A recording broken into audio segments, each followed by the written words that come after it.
Estamos de volta com a Opinião Pernambuco, a guerra na Síria e as relações estremecidas entre Estados Unidos e Rússia, que estão sendo discutidas no programa de hoje. Participam Marcelo Medeiros, professor do Departamento de Ciência Política da Universidade Federal de Pernambuco e pesquisador do CNPq, e Thales Bentsen, historiador ligado à UPE.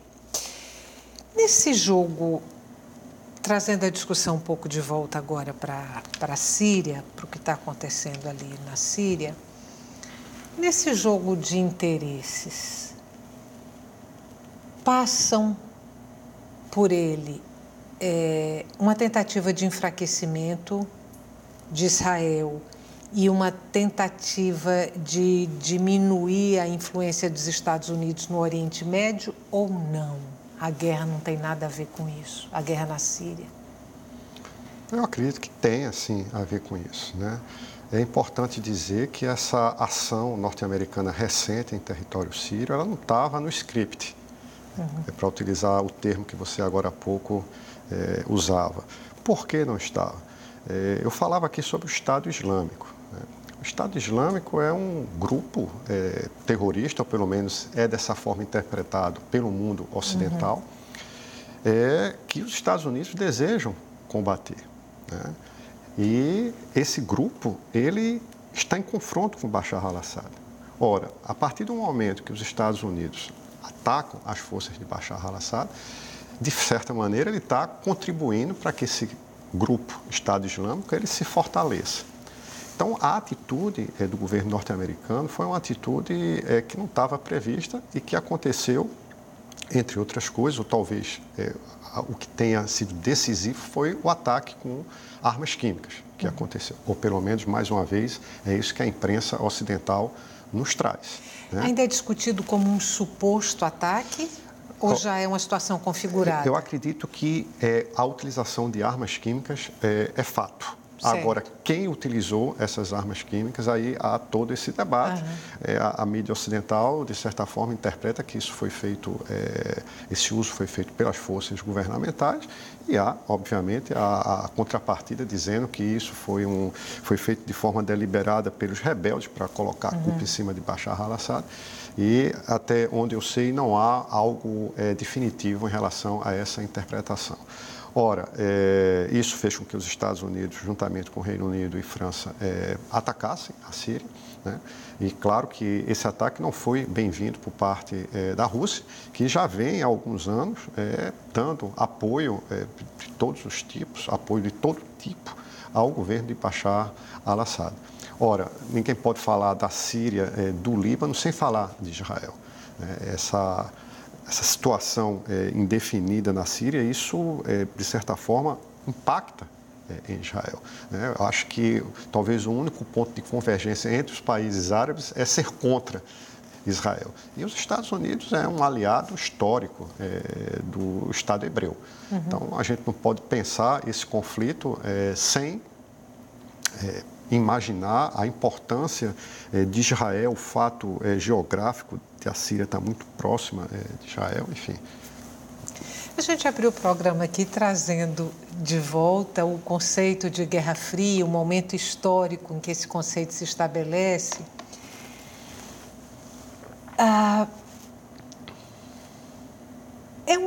É um conceito aplicável à situação de hoje, se seria aplicável à situação de hoje, se houver aí um recrudescimento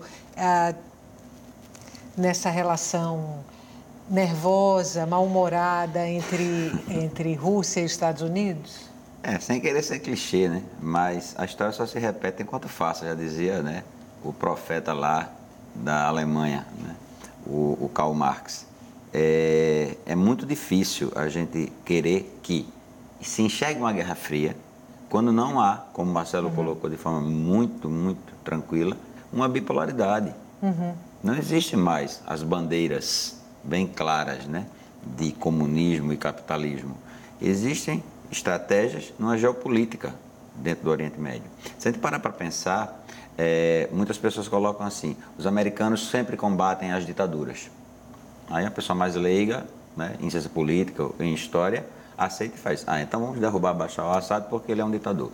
Mas ninguém fala que há quase 50 anos, ou 49, 50 anos, há uma ditadura na Arábia Saudita. E ninguém fala. Então, como é que é isso? Quando a democracia é a meu favor, então é democracia. Quando a ditadura é a meu favor, aí também é democracia. Entende? Então, essa situação que precisa ser colocada também para que o público, já que é o público que interessa, né, ao programa e também, né, exatamente ao debate, ele saiba de que estamos de frente não a uma guerra fria, estamos de frente a, de fato, um jogo de interesses. E que dentro do Oriente Médio, a Síria parece ser o último peão russo. Tirando ela, pode observar, porque não pense que o Irã vai ser um aliado russo. Não, nunca quis. Tanto que a prova é que quando Khomeini toma o poder em 79, ele se tranca. Ele não vai querer, a não ser compra de... Aí quando começa a guerra com o Iraque, aquela guerra que vai durar 8 anos, é que ele começa a comprar armas aos russos quando sente que vai perder. Depois do golpe de Estado lá no Iraque e, consequentemente, a guerra. Se a gente pegar essa ideia da Guerra Fria, mesmo naquela época já havia um certo histrionismo, não havia em torno disso?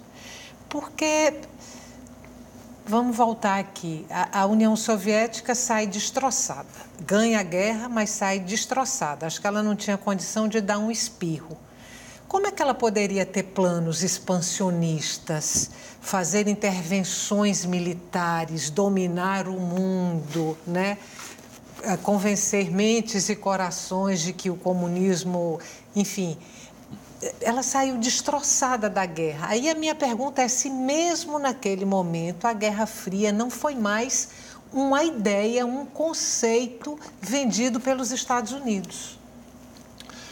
Bom, é uma forma de ver. Eu acredito que há ações assim muito concretas que demonstram que havia de fato um embate ideológico muito grande, e isso não apenas no imediato pós-Segunda Guerra, mas durante vários anos ali que se passaram. Eu estou pensando em que, claro, logo no pós-Segunda Guerra, como Tales relembrava aqui, houve aquela aspiração da Europa, conhecida posteriormente como Europa Central e Oriental.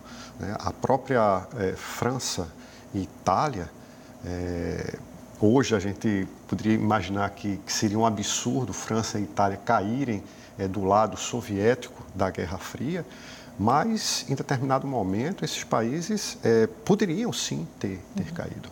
Eu penso aqui mais especificamente no caso da França, onde o Partido Comunista Francês era extremamente importante e foi preciso assim muita habilidade de Charles de Gaulle para fazer com que a França permanecesse do lado ocidental, né? E no caso da Itália, talvez até com mais força do que a Polônia, porque é o centro da Igreja católica mundial. Então, o catolicismo muito presente na Itália. Já imaginou um Papa Vermelho? Pois que também não foi. Onde eu estou querendo chegar é que a União Soviética, apesar do sofrimento que a guerra causou para esse país, a União Soviética teve muito fôlego para proceder a essa, entre aspas, anexação de boa parte da Europa para dentro do seu âmbito de influência. Não esqueçamos Cuba, por exemplo, aqui no continente americano, os problemas que Cuba trouxe para essa relação entre União Soviética e Estados Unidos. A corrida à Lua, a corrida do espaço também, ou seja, a União Soviética se mostrava competente no que diz respeito a enfrentar os Estados Unidos, a confrontar os Estados Unidos, né? Assim, houve a corrida pelo domínio de armas potentes, houve a disputa pela conquista do espaço, houve a disputa no esporte, que era acirradíssima, né, nas Olimpíadas. Mas mexer nesse território, nesses territórios preliminarmente divididos como área de influência, acho que nenhum mexeu no território do outro. Nem a União Soviética avançou, nem os Estados Unidos também avançaram em relação àquela área de dominação soviética. Estela, eu podia fazer um gancho, claro, na fala de Marcelo. Me lembrou, na fala, de dois episódios de minhas leituras.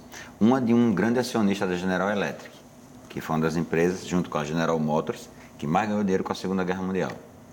Quando logo acabou a guerra, esse acionista disse na Bolsa de Valores, precisamos logo de uma terceira guerra. Ele estava falando economicamente. Então, já se criou esse fato de que, para que servia a Guerra Fria também, vamos para o campo econômico. E outra foi uma passagem de Edward McNamara, que vai ser ministro das Relações de John Kennedy. E era considerado um homem de uma inteligência muito brilhante. E Edward McNamara sentou com o Pentágono e revoltou o Pentágono em 1961, quando ele disse, logo no primeiro ano do governo de Kennedy, ele disse, a gente está lutando contra quem? Contra uma potência mundial, a União Soviética. Ele fez, quantos mísseis nós temos? Mísseis balísticos. 3.000. Ele fez, eles têm 300. Que eu sei porque eu botei espião lá dentro. Quantos mísseis atômicos nós temos? Temos 400. Eles têm 12. Quantos aviões super bombardeiros, aqueles Super Fortress, B-52, que era um avião fantástico da época? Quanto nós temos? Bem uns 400 aviões daquele. Os russos têm 15. A gente está lutando contra quem? Então, isso é uma pergunta que, da tua fala, eu me lembrei. E essa tentativa de se fortalecer aí com armas de grande alcance, de destruição em massa, mexeu muito com a economia da União Soviética? Mexeu, né? Mexeu sem dúvida, e deve ter sido uma das razões que fez com que a União Soviética ruísse. Porque a gente não pode esquecer que todo esse embate se dava a partir de uma discordância de premissa, né, que é a presença do Estado, a qual Tales fazia referência. Ou seja, os Estados Unidos advogava a ideia de que deveria existir propriedade privada e que os meios de produção deveriam ser privados também.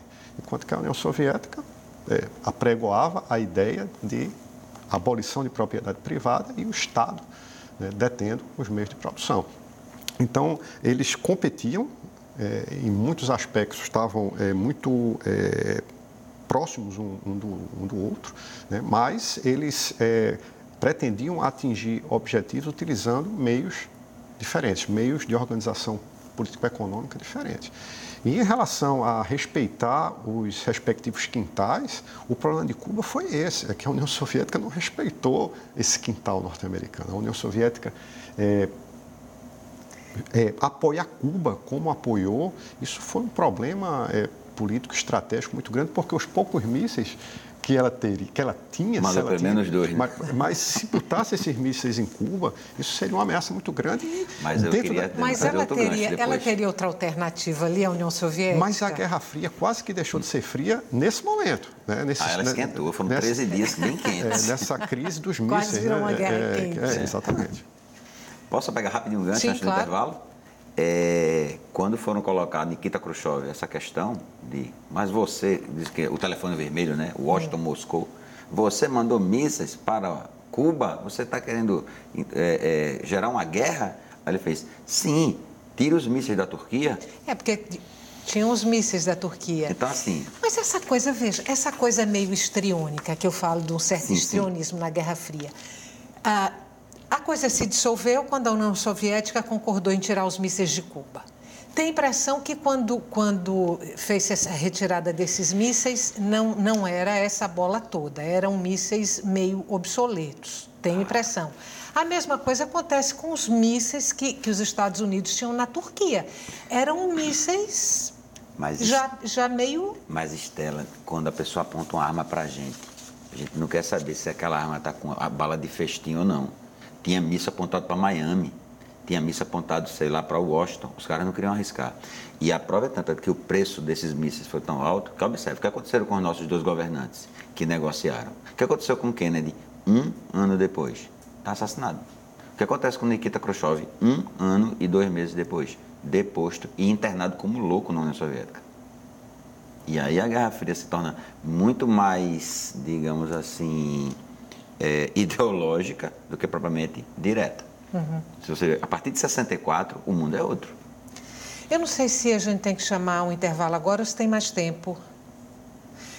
1 minuto, vocês acham que conseguem responder em 1 minuto ou eu já faço um intervalo e a gente volta depois? Dá vontade, Marcelo, se quiser falar. Bom, eu vou fazer a pergunta, se vocês acharem que não dá para responder, eu chamo um intervalo. Aí voltando de novo para o conflito na Síria. O que é que a gente pode vislumbrar como desfecho para aquela situação que está ali? Eu acho que é melhor você chamar o intervalo e a gente volta depois. Aí a gente volta com essa pergunta. O nosso intervalo é curto, não saia daí, até já.